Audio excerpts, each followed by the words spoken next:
you so much. What about a new startups? Because they don't have the relationships. They don't have the relationships with insurances.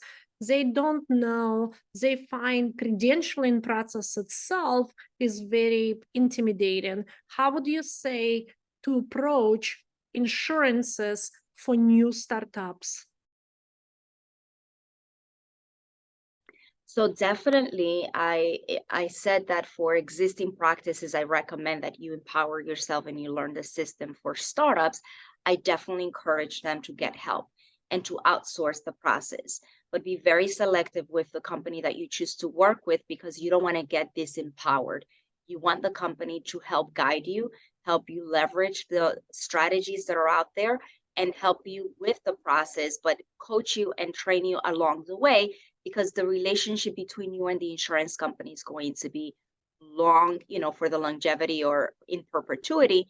But then for the relationship with that third party company is going to come to an end. So I definitely encourage startup dentists to hire help because every startup dentist always gets confused between credentialing and contracting. And they said, I just want to be credentialed. And I've worked with offices that reach out to me and they've been open for a year. They said, treat me as a startup. But I've reached out to the insurance companies based on the insurance that I'm familiar with. And I requested the paperwork. I completed the paperwork and then they send me the fees.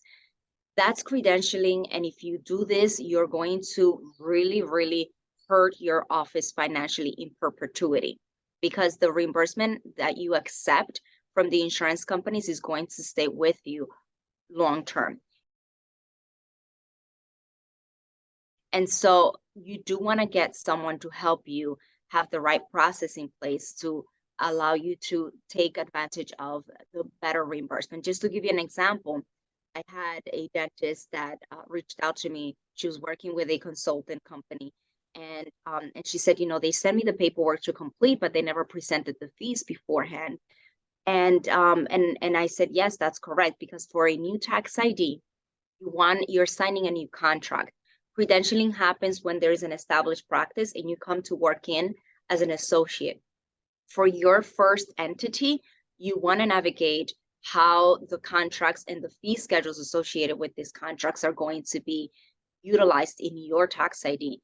So it's very important to definitely outsource it so that you can get, the best reimbursement in perpetuity, but that you're also not creating, not defaulting the fees and just signing up with insurance companies unnecessarily.